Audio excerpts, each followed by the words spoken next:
Hello students, welcome back to physics with Shubham sir. आज मैं important topics के lecture series में एक नए चैप्टर के ऊपर वीडियो बना रहा हूँ। ये है वेव ऑप्टिक्स चैप्टर, जो कि काफ़ी डिफ़िकल्ट लगता है बच्चों को। 12th स्टैंडर्ड के बच्चों के लिए काफ़ी ज़्यादा हेवी टॉपिक होता है ये फिजिक्स में। तो आज हम देखेंगे इस वीडियो में कि इस चैप्टर से रिलेटेड कौन कौन से टॉपिक्स हम करें, तो बोर्ड एग्जाम में हमारा मतलब बेड़ा पार हो जाएगा। ठीक है। और टॉपिक्स बताने के पहले मैं एक छोटा सा डिस्क्लेमर देता हूं, जो कि हर वीडियो में दे रहा हूं मैं।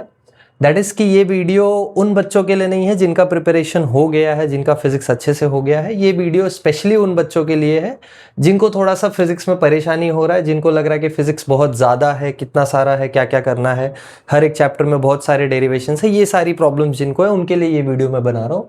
तो जो अगर इंपॉर्टेंस के पीछे जा रहे हैं कि हाँ सिर्फ इंपॉर्टेंस के भरोसे ही हैं, अब इंपॉर्टेंस मिल गया तो ही कुछ होगा वरना नहीं होगा, तो उनके लिए ये हो सकता है काम का वीडियो। तो चलो आगे बढ़ते हैं। और हाँ, जिनका सब प्रिपरेशन हो गया उनको भी अगर लगता है कि थोड़ा इंपॉर्टेंट टॉपिक्स पता होने चाहिए तो you can also proceed with it. ठीक है। सो विद दैट डिस्क्लेमर चलो स्टार्ट करते हैं आज का वीडियो। इस चैप्टर में अपने पास जो पहला टॉपिक है दैट इज हॉयगन्स वेव थियरी। तो हॉयगन्स वेव थियरी अच्छे से पढ़ के जाना है। हॉयगन्स वेव थियरी में स्पेसिफिकली जो प्रिंसिपल है, हॉयगन्स प्रिंसिपल, वो बहुत इंपॉर्टेंट होता है। 2 मार्क के लिए क्वेश्चन पूछता है हॉयगन्स प्रिंसिपल लिखने के लिए या हॉयगन्स प्रिंसिपल को एक्सप्लेन करने के लिए वेव डायग्राम बना के 2 मार्क का क्वेश्चन काफी इंपॉर्टेंट होता है हॉयगन्स वेव थियरी पे। ठीक है। फिर इसी हॉयगन्स वेव थियरी को यूज करके laws of reflection and laws of refraction, very important. Boards में चांसेस हाई होते हैं कि इन दोनों में से कोई एक प्रूफ तुमको आ जाएगा 3 मार्क के लिए। सो ये वाला जो टॉपिक मैंने लिखा है दिस इज वेरी इंपॉर्टेंट या हाईली इंपॉर्टेंट लिख सकते हो। ठीक है। इसके बाद एक बार तुमने रिफ्लेक्शन एंड रिफ्रैक्शन पढ़ लिया, मतलब laws of reflection refraction with wave diagram, ये सब मतलब वेव फ्रंट वगैरह का डायग्राम तुमने बना के सीख लिया है। तो इसके बाद नेक्स्ट टॉपिक जो हमको करना होता है that is Young's double slit experiment, YDSE। अब ये काफी बच्चों को डिफिकल्ट लगता है, बट मैं एक चीज बता दूं, इससे ज्यादा डिफिकल्ट एक और चीज है इस चैप्टर में, वो है डाइफ्रैक्शन। तो डाइफ्रैक्शन में पूरी तरीके से स्किप करने वाला हूं। डाइफ्रैक्शन पे क्वेश्चंस बहुत रेयरली दिखाई पड़ते हैं और काफ़ी ज़्यादा डिफिकल्ट कर देता है इस चैप्टर को डाइफ्रैक्शन का टॉपिक। तो डाइफ्रैक्शन मैं अपने इस वीडियो में से अवॉइड कर रहा हूँ, बट जिनको हाँ सब कुछ प्रिपेयर करना है मैं उनको बता दूं डाइफ्रैक्शन पढ़ के जाना, इन केस क्वेश्चन आ गया तो। हाँ, इंपॉर्टेंस के केस में कंसिडर किया जाए तो डाइफ्रैक्शन नहीं कंसिडर होता है। ठीक है। अच्छा, यंग्स डबल स्लिट एक्सपेरिमेंट में कुछ चीज़ें मैं बता देता हूँ क्या क्या पढ़ना है तुमको, जैसे conditions and positions for nth maxima और nth bright and dark fringe. ये दिखाई पड़ रहा है क्या? इंक थोड़ी फेडेड लग रही है। फेडेड मतलब थोड़ा अभी नया मार्कर है तो थोड़ा इंक हल्का है, बट आई होप विजिबल होगा। रुको मैं देख लेता हूं।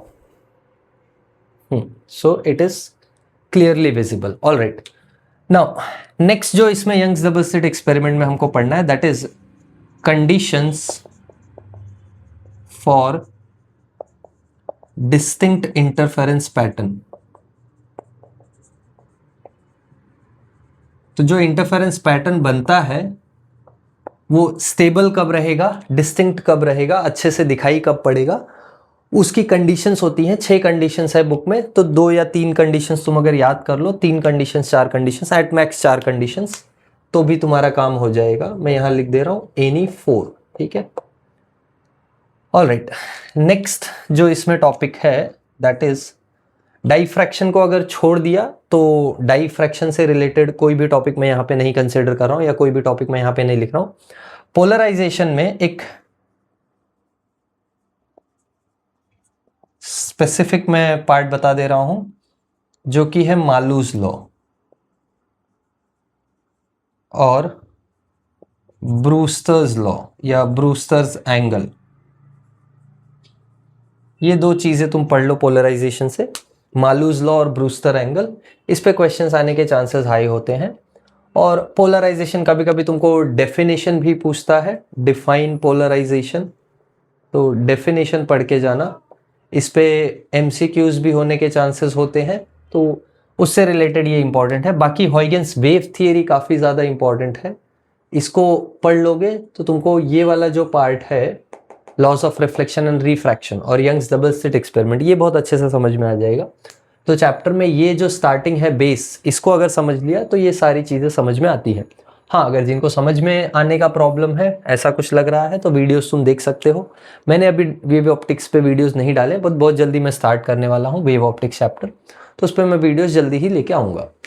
अच्छा, इसके बाद तुमको जो भी चैप्टर चाहिए होगा मुझे बता देना वीडियोस में। हाँ, इस चैप्टर से रिलेटेड कुछ अगर तुमको डाउट लग रहा है या तुमको लग रहा है कोई टॉपिक मैंने मिस कर दिया है, मिस एज सच तो ऐसा तो कोई टॉपिक मिस किया नहीं है, बट हाँ, अगर तुमको लगता है कि तुम्हारे हिसाब से कोई इंपॉर्टेंट ज़्यादा टॉपिक है तो तुम अपना डाउट पूछ सकते हो, तुम कॉमेंट्स में बता सकते हो कि ये पढ़ना मतलब ज़रूरी है क्या, ऐसा कुछ होगा तो ठीक है। बाकी इसके पीछे एक और, मैं इस चैप्टर में पीछे काफ़ी सारी चीज़ें होती हैं, जैसे ये ऑप्टिकल इंस्ट्रूमेंट्स, जैसे लिमिट ऑफ रेजोल्यूशन, ये सारी चीज़ें, तो उस पर ज़्यादा परेशान होने का ज़रूरत नहीं है। वो बहुत ही ज़्यादा हैवी टॉपिक है, बहुत ही ज़्यादा हैवी मतलब वो अपने सिलेबस से थोड़ा सा बाहर का लगता है, तो समझ में नहीं आता है बच्चों को, तो उस पर ज़्यादा फोकस करने की ज़रूरत नहीं। उसको छोड़ दोगे पूरा पूरा एज इट इज़ तो भी चलेगा, क्योंकि उस पर आज तक कभी कोई क्वेश्चन दिखा नहीं है, तो इतना परेशान होने की ज़रूरत नहीं है। ठीक है, तो आई होप सबको समझ में आया होगा क्या क्या टॉपिक्स हैं। इसका तुम स्क्रीनशॉट ले सकते हो एज इट इज़। मैं ये शॉर्ट में इसलिए बना रहा हूँ क्योंकि पूरा बताने जाऊँगा तो पूरा, इससे अच्छा मैं चैप्टर का लेक्चर ही बना दूँ, तो मैं चैप्टर का लेक्चर जल्दी स्टार्ट करने वाला हूँ। बट हाँ, शॉर्ट में तुमको अगर सिर्फ इंपॉर्टेंट टॉपिक चाहिए then this is the video for you. Okay, next video तुमको किस चैप्टर पे चाहिए इंपॉर्टेंट टॉपिक्स का मुझे बता देना। कोई चैप्टर अगर स्टार्ट करना है तो भी मुझे बता देना। मोस्ट ऑफ द चैप्टर्स के वीडियोस मैंने डाले हुए हैं। ऑल्सो इस चैप्टर का अगर तुमको रिटन नोट्स चाहिए तो मुझे बताना, मैं लिंक में डिस्क्रिप्शन में लिंक डाल दूंगा। ठीक है, चलो, I will see you all in the next video. Bye everyone, have a good day.